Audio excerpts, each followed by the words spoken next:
Hi, Steve. Hello. It's Are you Doug. hearing me? Yes, I am. Can you hear Oh, me? good. Yeah, I can hear you too. Right, good. Yeah, sounded good. And you know Cheryl? Hi, Cheryl. Hi, Steve. We met a month or so ago, Yes. but Jameson was in Doug's position. Oh, okay. Jameson will be, he's my prog expert on the Oh, music soup. Uh, right. so he will be your writer, the writer of the next music soup entry right after your show. Okay. We're gonna do it right after your show. Okay, fine. Thank you. Okay. Yeah, I'm in LA right now, so I have a show tonight and tomorrow night in LA. So we're doing a couple of nights here, and then it will be Frisco, which I'm looking forward to tremendously, of course. It's the Fox Theater in Oakland on Tuesday, November Hmm. 18th. Yeah, That, wonderful, wonderful that's right. theater. Yes, look forward to it. Yeah, good So do stuff. we. So, Steve, I got to ask you. I look up a little, of your background, and I've been a Genesis fan since Nursery Crime, and I Okay. mean, we it doesn't seem real that you were in that band from only 1971 to 1977. I Yeah. mean, it's a lifetime Hmm. gig of being Steve Hackett and Yeah. embracing this music. And Yeah. recently, you guys worked on the 50th anniversary of The Lamb Lies Yeah. Down on Broadway, That's right. Yep. which Yep. I was Yep. at the show at the Shrine Auditorium. Well, Oh, talk a little bit about sure. going over this music and spending time with it for the reissue. Well, the truth is, even though I left Genesis, in 77, in a way, um, I sort of left it politically, but in my heart, I've always been involved with the Genesis music. And from the mid 90s onwards, I've been involved with some form of revisit, whether that's in the studio, live, whatever. Because I felt that that music was too important to let it die. Fans of the early work, I think, felt disenfranchised after Peter Gabriel and myself left, within 2 years of each other. But there's a legacy of work there, and I think it's second to none compared to other bands' work. I think it was very well written. It was a very talented team of writers, and they were to go on and do amazing things individually beyond the auspices of the band, a bit like the big tree and the splinters from it, or the branches from it. Um, and one such, of course, is this revisit to 1974 stroke 1975's involvement with Lamb Lies Down on Broadway. So, the latest version includes an Atmos mix Hmm. and yeah, in various revisits within the box, commentaries, etc. And I'm out on the road doing a show that involves half of what I think of as the best half of Lamb Lies Down on Broadway, along with other things that I do. I do a solo set. I do these 9 songs from Lamb Lies Down, and then I do half of Foxtrot, which is Supper's Ready, which leaves room for a couple of other things, which are mainly from the era of Selling England by the Pound meets a couple of years later, Trick of the Tail. So there is a comprehensive view of both the things that I did with various bands post Genesis and pre all of that era. So my show is a little bit like a time machine that hovers backwards and forwards, and it's all part of the continuum that I'm proud of. Yeah. Were you in a position to get with the other members of the group and revisit The Lamb Lies Down on Broadway Oh, with them? I mean, was there a no, listening room with all you guys? no, no, no, no. Once it was a done deal, I think, I gathered that Pete and Tony were the main instigators of that.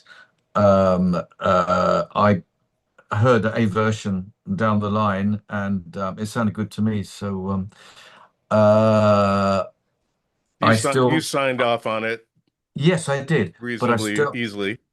I still, yes, I tend to rubber stamp whatever from Genesis because I want to keep the legacy alive.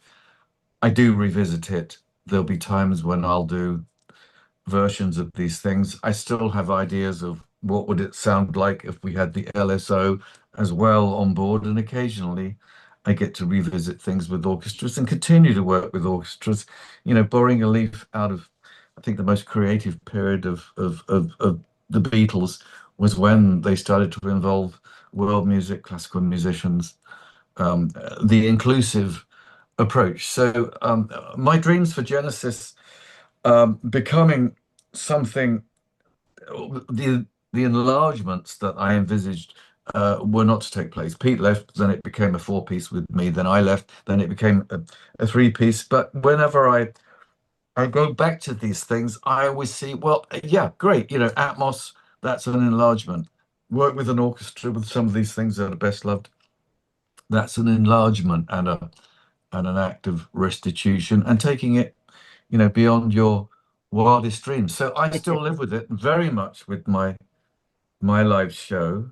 Um, I don't stand in the way of any of it. I celebrate the past, or rather, you could say I honor the past and I celebrate the future because yes, there is the life for me outside of Genesis, and luckily that life has been at least in Europe and the UK. Whenever I revisit these things, they chart and sometimes go gold, like in Japan. So I'm very happy to live with it and celebrate it, albeit on a smaller scale.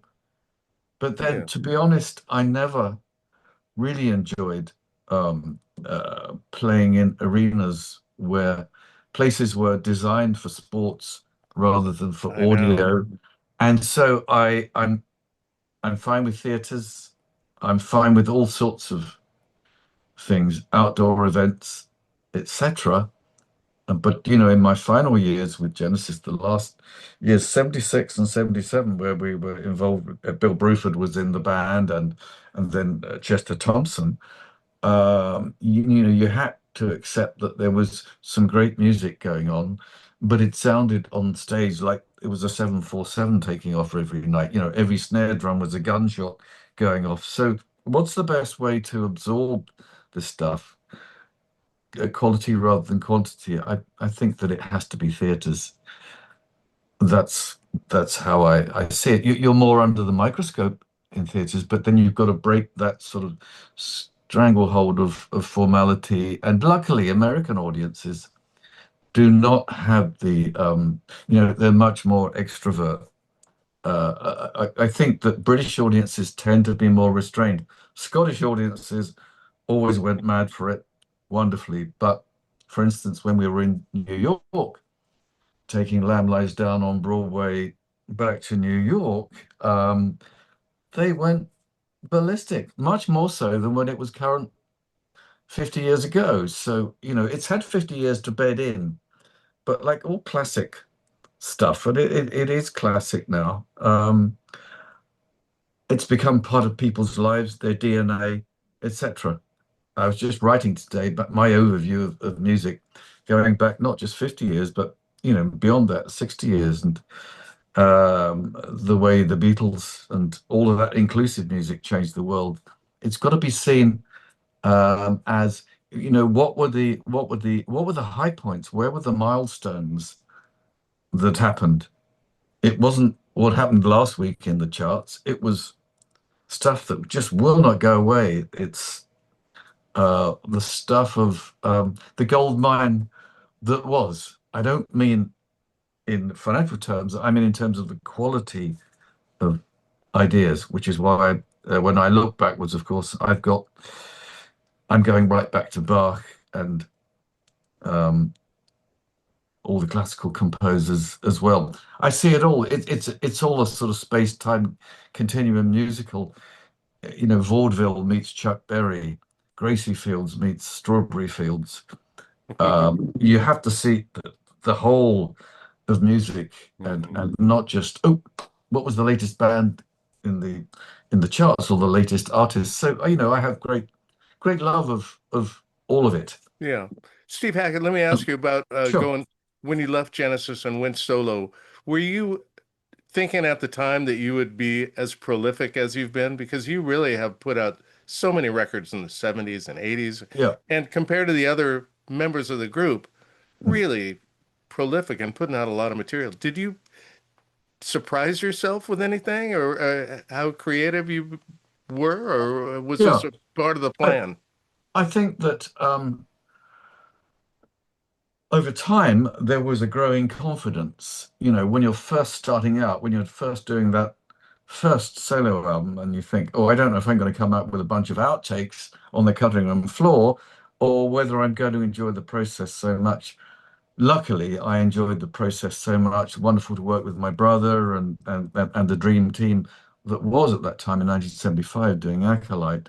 Um, yes, once I turned on the tap and perhaps stood up to my full height, um, suddenly I think it was very, very hard working within band politics where you're having to ask permission from founder members, do you mind if I play this? And I think when you've got an open canvas that you're able to decorate with, something really great or just a doodle, that process politically, it can be hard to subsume your imagination. I'm not going to say ego, but as I say, I've worked with it. I've never really walked away from it. I continue to develop it, and I think that Genesis spirit was terribly important. John Lennon picked up on the band at a very, I think that at the same point that you did. This is what I've heard latterly, that he was getting all the stuff sent over to him from Nursery Crime onwards, and saying very nice things about the band. Um, so I'm terribly proud of that. Yeah, as you should be, because the records you are on, the Yeah. Genesis records, are really the classic albums. And Well, there was really only six of them, right? uh, Studio albums, beginning with Nursery Crime and ending with Wind and Wuthering. yeah, there was, if I remember them in order, it was Nursery Crime, Foxtrot, Selling It by the Pound, Landless Down on Broadway, Trick of the Tail, Wind and Wuthering, and then various live things in between, the Genesis Live, Seconds Out, all during my tenure with the band, and of course latterly, the version of The Lamb live at the Shrine. Um, so yes, it's funny, isn't it? It's a band that's become more powerful almost in death, really, than it has in life. There was a legacy. It went out. People took up instruments and writing because they liked what we did. We stood on the shoulders of giants. We had people who were, you know, setting examples to ourselves of how to do it and perform. But I'm still doing it. I'm still making a noise for a living, and I'm very very proud of it. Very proud of the people that I work with currently, as well as the people I worked with then. So it doesn't stop. Right. And And do you talk a little bit about the band, the guys that you play with, because some of sure, them you played with twice as long as you did with your old mates yeah. in Genesis. Well, this is true. And currently, we're working with Nick DiVigilio on drums over here. But, I've been working with Craig Blundell, who's a monster too, and Felix Lerman, German drummer. On bass, we have Jonas Rangel, who has Car Mechanic as his other project, his band, and he's worked with Flower Kings, etc. Mhm. Rob Townsend, jazz professor, who's, really, when I was working with him, it was to have a brass and woodwind working within the band. But then, he's taken up extra duties, percussion, extra keyboards, etc. So multi-instrumentalist. Roger King, um, who these will be the last gigs with Roger, because he wants to have a change of life, which I respect. But then next year we're going to be working with Lally Larson, who's an incredible virtuoso, and Nad Sylvan, of course, another Swede. So, Sweden has been a very important. But we currently have a band that live and work, and their background is from all over Europe and the UK and Scandinavia. and of course Nick Virgilio. So we have a sort of Anglo-European Scando band, a kind of United Nations, Mhm. and I love working with them. They bring their stuff alive with such fire, and the stuff that's outside of that, the improvised stuff as well. So they tear up a storm. Really, I think they're the best touring band at the moment. That's how I see it. I often step aside, let them take solos, hold the stage, shine a light in their own respect, because they're all heroes, teachers. Yeah, it's a bit like, there are certain bands, Miles Davis band, that was producing other band leaders. There was Weather Report. Some people I've worked with, bands such as Yes, King Crimson, where it fanned out from perhaps a central point, and so many things were formed from that. So I've been lucky. I think perhaps, with a combo of Genesis, the guys from Yes, the guys from King Crimson, I've worked with so many of them, and outside that as well, with the classical world and the jazz stroke fusion world. Luckily, it's led me to work with people from all over the globe, all of that. So inclusive music, I call it, rather than progressive, because some people think progressive, yes, impenetrable time signatures, great long songs. Yeah, that's part of it. But beyond that, a great tune is a great tune. It can be 2 minutes long. It's not the form, it's the spirit, I think, that inhabits all of it. And that's what I've inherited from all these people that it's been a joy to work with. Well, it's been a joy watching your music over the years, Steve Hackett. And the new tour is called Genesis Greats, Lamb Highlights, and Solo. And you've got so much material, it can just, every time you come around, you can just do a different show. That's, That's it, yeah. So the show is already planned for next year, and I'm, trying to again reflect, perhaps, to honor the past and celebrate the future, or the other way around. The main thing is that it's all music, as my great late friend Ian MacDonald used to say. It's all music, whether it was the stuff that was Beatle inspired for him with King Crimson, and the stuff beyond that. I was writing about him today, and missing him greatly, in terms yeah, of, someone who started this thing, to bestride the stage like a young prince, as my brother used to say, to paraphrase him. Multi-instrumentalist, lots of different styles. And he would say to me, "Oh, I don't really understand jazz," but I'd seen him on stage playing fluent jazz. Uh, don't really understand classical music, but the classical derivations, I think it's what you take of the spirit of all these things. We can't all get to play with Miles Davis like John McLaughlin, but we can listen to each other and appreciate what was done. yeah. Ian McDonald's album with Michael Giles, McDonald and Giles. What a great record Yes, that is. I yes, still that's right. I still Yes, pull that record out and play it on the radio even. lovely, because it sounds sweeter with the passing of time. Yeah, really does. Yeah, Steve Hackett, great talking to you. you too, Doug. Good luck and keep rocking and playing music. Thank you so much. All right, Thank you so much. We we'll will see see you at you the next Tuesday at the Fox Theater, and Yes. I'll be behind the lens in the Oh, photo pit, and okay. Doug will be sitting right behind me. Right. Okay. say Thank you, Cheryl. Thank you, Doug. all right. Lovely, Talk to you, lovely Steve. talking to you. Really Thank Lovely you. appreciate it. talking to you. All the Bye. best. Bye. Ciao.